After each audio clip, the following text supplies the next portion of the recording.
Décryptage.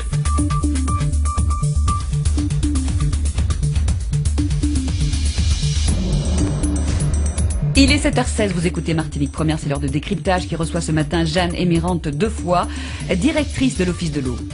Bonjour Jeanne Defoy. Jeanne Émirante Defoy, faut dire. Jeanne Émirante Defoy, bonjour aux auditeurs. Vous êtes la directrice de l'Office de l'eau. Ce 2 février, c'est donc la journée mondiale des zones humides, occasion de commémorer la signature de la Convention de Ramsar en Iran, c'était en 1971. La nécessité de protéger et valoriser ces zones humides s'impose davantage chaque année aux sociétés. La Martinique n'y échappe pas. Avant de revenir plus précisément sur cette journée et sa célébration en Martinique, pour l'information du plus grand nombre, qu'entend-on véritablement par zone humide?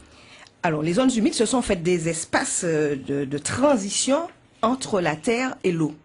Et pour une île, c'est très très important puisque le lien terre-mer est exceptionnel. Et nous, les Martiniquais et ceux qui viennent nous visiter, doivent comprendre cela. Tout ce qu'on fait sur la terre a une répercussion sur la mer. Et ces zones humides aussi sont le lieu de développement de plusieurs espèces. Nous avons des espèces qui sont même endémiques qu'on ne retrouve que près de nos zones humides. Donc des oiseaux, des crustacés, des poissons. Et quand on parle de nos mares, par exemple, on oublie que les mares sont des zones humides. Et ces mares, les libellules, Monsieur Calciva, depuis quand avez-vous vu une libellule? Ah, ça fait longtemps. Voilà. Donc, il est nécessaire que nos enfants puissent connaître nos zones humides et que les autres, les touristes, ceux qui nous visitent également. Alors, quand on parle de la mer, la terre, il y a forcément un élément qui entre en jeu, c'est l'homme. Voilà, c'est l'homme, puisqu'en fait, l'homme vit sur la terre, mais il a besoin d'eau pour vivre, puisque l'eau, c'est la vie. Et également, une zone humide qui est très importante pour nous, ce sont les mangroves. Parce que les mangroves, et c'est comme zone humide, ces mangroves ont un rôle d'épuration également de l'eau et également de vivier, puisqu'en fait il y a beaucoup d'espèces qui viennent pondre et des espèces qui sont vraiment endémiques. Est-ce que vous avez le sentiment aujourd'hui que la population martiniquaise saisit l'intérêt de protéger, de préserver ces zones humides? Non, pas vraiment. Et d'où justement cette journée avec un côté touristique. On veut joindre l'utile à l'agréable, puisque l'année dernière, et avec d'autres associations, nous faisons régulièrement des nettoyages. Et je vous assure que ce qu'on trouve dans ces zones humides, notamment dans les mangroves, je trouve que nos habitants n'ont pas encore compris l'importance de ces lieux de vie. Alors, le thème de cette journée mondiale, en 2012, donc c'est le tourisme dans les zones humides. Comment concilier à la fois le développement d'une activité touristique tout en assurant cette nécessaire préservation de l'environnement?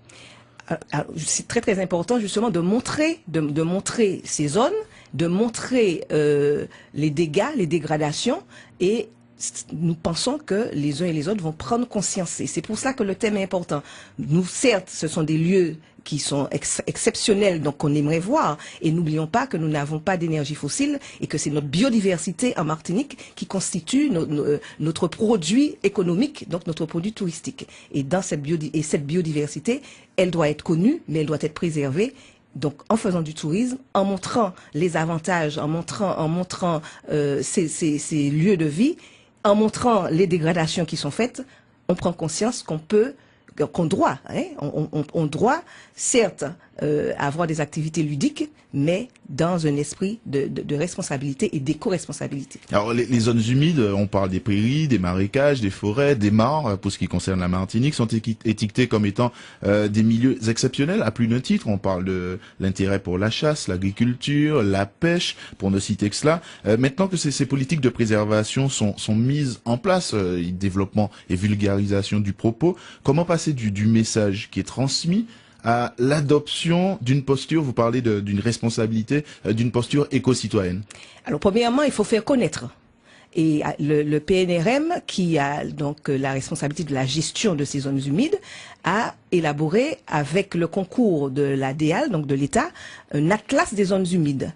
Atlas des zones humides vulgarisé par l'Observatoire de l'eau. Donc, tout un chacun peut aller sur le site de l'Observatoire de l'eau, sur le site de la DEAL, pour connaître déjà ces zones humides. Donc, il y a une présentation cartographique avec tous ces éléments. Premièrement, il faut donc s'informer. Et deuxièmement, il faut que chacun puisse avoir des gestes qui comptent, c'est-à-dire gérer ses déchets. Et avec les communautés d'agglomération et de communes, il y a des actions de gestion de ces déchets. Il faut que chaque Martiniquais puisse comprendre également qu'il doit gérer ses déchets, et notamment des déchets comme les batteries. Quand on retrouve des batteries dans les mangroves, je vous avoue que pour notre santé même, et pour la vie des espèces, notre vie et la santé des populations, c'est très important d'avoir donc cette connaissance et d'avoir ces gestes personnel et au quotidien. Donc, engagement de chaque citoyen martiniquais. Alors, en Martinique, on évoque souvent l'exceptionnelle baie de Génipa, mais on parle également de l'étang des Salines, certainement les deux espaces les plus importants ou connus. Comment valoriser encore ces espaces tout en insistant sur le développement de cette activité autour avec ces espaces qui sont connus et qui intéressent en tout cas des visiteurs d'ailleurs? Alors effectivement, on met beaucoup l'accent sur l'étang des Salines puisque cet étang a reçu le label justement Ramsar, pardon. Donc avec des actions de préservation. Mais il y a aussi les forêts marécageuses, la forêt marécageuse du Galion, et il y a également d'autres forêts. Et avec le comité départemental de randonnée pédestre, nous avons également un partenariat pour faire connaître toutes les catégories de zones humides lors des randonnées. Nous savons que le Martiniquais pratique de plus en plus les randonnées, et c'est pour cela que d'ailleurs samedi, avec l'Office du tourisme de Trinité et le comité départemental de randonnée pédestre, nous avons une randonnée dans le nord Atlantique. Donc les autres pourront également s'inscrire auprès du comité du tourisme de Trinité. Et puis évidemment, il faut commencer très jeune. Donc nous avons des actions à l'intention des scolaires, et dès aujourd'hui, avec la ville du Vauclès, nous avons une action pour faire connaître avec des jeux donc ludiques et également connaissance. Et puis faire connaître aussi les mares, parce que justement on ne réalise pas dans notre île que nous avons une richesse exceptionnelle avec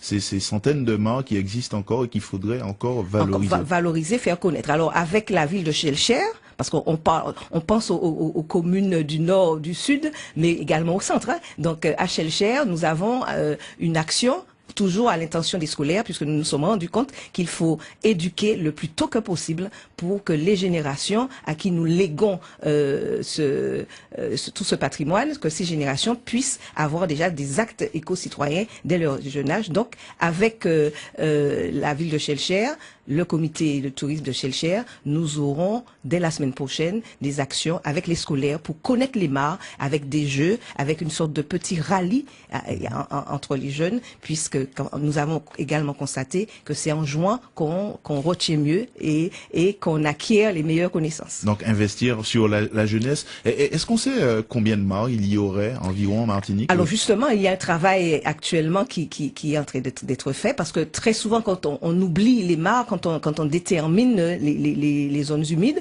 on parle d'étangs, mais effectivement nos mares sont des petits étangs. Donc nous sommes en train de faire le répertoire. Arrêtons-nous un petit instant sur la fameuse baie de Génipa, qui est un patrimoine exceptionnel, on le sait. Elle représente 65% de la surface en mangrove dans notre île.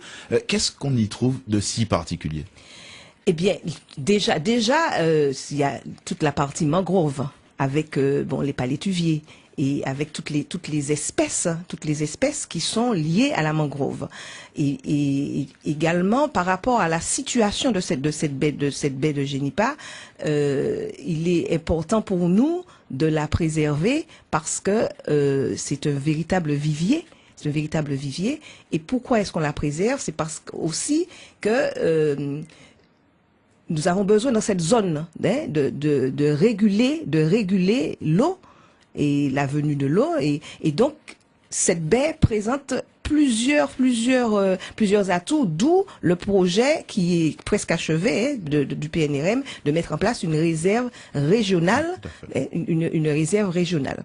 Alors, si l'on insiste autant sur la nécessité de préserver, cela veut dire qu'il y a des phénomènes de destruction, de dégradation. Est-ce qu'on réalise qu'un petit geste peut être une attaque contre ce type de réserve et de surface patrimoniale exceptionnelle? Ben justement, nous nous rendons compte que la population n'a pas encore compris que chaque geste compte. Et lorsque je laisse ma batterie sur le bas-côté, lorsque je jette mon matelas, mon réfrigérateur, lorsque j'ai fini de manger mon fast-food, ma pizza, que je lâche tout cela, eh bien, avec les pluies torrentielles que nous avons, tout cela va dans cet espace qui est un espace qui fait le lien, et j'insiste particulièrement sur le lien terre-mer par rapport à notre caractéristique d'île. Il faut que chacun sache que lorsque les espèces qui forment la chaîne alimentaire sont détruites, eh bien c'est notre vie qui est en danger. Alors, avant de terminer, puisque le temps qui nous est imparti est pratiquement terminé, le tourisme dans les zones humides est aussi le thème de la conférence en juillet prochain à Bucarest, en Roumanie. Que peut-on attendre, nous, Martiniquais, d'un tel rendez-vous, d'une telle conférence internationale?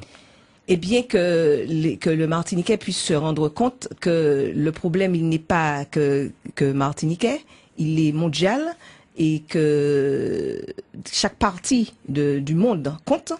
Et compte tenu de l'existence d'espèces endémiques que nous avons, et surtout des risques qui sont liés au réchauffement planétaire, il faut que nous sortions de notre bulle et que nous comprenions que nous faisons partie d'un espace à partager et à transmettre à nos générations. Donc on encourage tout le monde à protéger cette Martinique. À protéger cette Martinique parce que c'est notre seul bien et c'est notre seul bien économique pour nous-mêmes, pour notre vie, pour notre santé, mais surtout également pour le développement économique.